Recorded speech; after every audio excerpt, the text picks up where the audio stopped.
ಇದು 3 egg exponent problem ಅಂತ. 3 ಮಟ್ಟದ ಎಕ್ಸ್ಪೋನೆಂಟ್ ಪ್ರಾಬ್ಲಮ್ ಅಂದ್ರೇನು ಅಂದರೆ ಎಕ್ಸ್ಪೋನೆಂಟ್ಗಳು ಗೊತ್ತಾಗೋಕ್ಕೆ ಆರಾಮಾಗಿ ಈ ಒಂದು ಲೆಕ್ಕದಲ್ಲಿ ಕಲ್ತ್ಕೋಬೋದು. ಏಕೆ ಎಕ್ಸ್ಪೋನೆಂಟ್ ಅಷ್ಟು ದೊಡ್ಡದು ಅಂದರೆ, ಈಗ ನಮ್ಮ ರಾಜ್ಯದಲ್ಲಿ ಯಾವುದೋ ಒಂದು ಜಿಲ್ಲೆ ಇರ್ತದೆ. ಒಂದು ಜಿಲ್ಲೆಯಲ್ಲಿ 3 ತಾಲೂಕುಗಳಿರ್ತದೆ. ಒಂದೊಂದು ತಾಲೂಕಲ್ಲಿ 3 ಹೋಬಳಿಗಳಿರ್ತದೆ. ಒಂದೊಂದು ಹೋಬಳಿಲಿ 3 ಹಳ್ಳಿಗಳಿರ್ತದೆ. ಆ ಒಂದೊಂದು ಹಳ್ಳೀಲಿ ಏನಾಗಿರ್ತದೆ, 3 ಬೀದಿಗಳಿರ್ತದೆ. ಈ ಥರ 3 ಬೀದಿಗಳಿರ್ತದೆ. ಆ 3 ಬೀದಿಗಳಲ್ಲಿ ಒಂದೊಂದು ಬೀದಿಲಿ 3 ಮನೆ ಇರ್ತದೆ. ಆ 3 ಮನೆಗಳಲ್ಲಿ ಇವಾಗ ಹೇಳ್ತೀನಿ, ಒಂದೊಂದು ಮನೇಲಿ ಏನೇನು ಇರ್ತದೆ, ಒಂದೊಂದು ಮನೆಯಲ್ಲೂ ಕೋಳಿ ಸಾಕೋದು ಮಾಡಿರ್ತಾರೆ. ಎಷ್ಟು? ಒಂದೊಂದು ಮನೆಯಲ್ಲೂ 3 ಕೋಳಿ ಸಾಕಿರ್ತಾರೆ. ಆ ಥರ ಒಂದೊಂದು ಮನೆಯಲ್ಲೂ 3 ಕೋಳಿ ಸಾಕಿರೋದ್ರಿಂದ ಅದರಲ್ಲಿ ಎಷ್ಟು ಕೋಳಿ?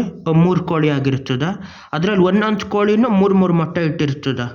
ಇವಾಗ ಟೋಟಲ್ ಆಗಿ ಇಡೀ ಜಿಲ್ಲೆಯಲ್ಲಿ ಎಷ್ಟು ಮೊಟ್ಟೆಗಳು ಇಟ್ಟವ್ರೆ ಅಂತ ಕಂಡುಹಿಡಿಯಬೇಕು. ಇದನ್ನು ಯಾವ ಥರ ಕಂಡುಹಿಡಿಯೋದು ಅಂದರೆ ಎಕ್ಸ್ಪೋನೆಂಟ್ ಪ್ರಾಬ್ಲಮ್ ಆಯ್ತದೆ ಇದು. ಮೊದಲನೇದು 3 ತಾಲೂಕುಗಳಿರೋದು ಒಂದು ಜಿಲ್ಲೆಯಲ್ಲಿ. ಅದೇ ಥರ ಒಂದೊಂದು ತಾಲೂಕಲ್ಲಿ 3 ಹೋಬಳಿ ಆಯ್ತು, ಟೈಮ್ಸ್ ಆಫ್ 3. ಒಂದೊಂದು ಹೋಬಳಿಲೂ 3 ಹಳ್ಳಿಗಳೈತೆ, ಮತ್ತೆ ಟೈಮ್ಸ್ ಆಫ್ 3. ಒಂದೊಂದು ಹಳ್ಳೀಲಿ 3 ಬೀದಿ ಇರೋದು ಟೈಮ್ಸ್ ಆಫ್ 3. ಒಂದೊಂದು ಬೀದಿಲಿ 3 ಮನೆ ಇರೋದು ಮತ್ತೆ ಟೈಮ್ಸ್ ಆಫ್ 3. ಒಂದೊಂದು ಮನೇಲಿ 3 ಕೋಳಿ ಇರೋದನ್ನ ಮತ್ತೆ 3ರಿಂದ ಗುಣಿಸ್ಬೇಕು. ಅದರಲ್ಲಿ ಒಂದೊಂದು ಕೋಳಿಗಳು 3 ಮೊಟ್ಟೆ ಇಟ್ಟಿರ್ತದೆ, ಮತ್ತೆ 3ರಿಂದ ಗುಣಿಸ್ಬೇಕು. ಈಗ ಟೋಟಲ್ ಆಗಿ ಎಷ್ಟು ಮೊಟ್ಟೆಗಳೈತೆ ಅಂದರೆ ಇದನ್ನು 1 2 3 1 2 3 4 5 6 7 3 3 7 3 ಪವರ್ ಆಫ್ 7 ಅಂತ ಬರೀತಾರೆ.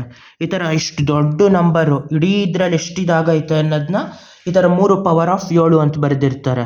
ಇವಾಗ ಇದೆಷ್ಟು ಅಂತ ಕಂಡುಹಿಡಿಯಬೇಕು. 3 3ಲಿ 9, 9 3ಲಿ 27, 27 3ಲಿ 81, 81 3ಲಿ 243, 243 3ಲಿ ಎಷ್ಟು?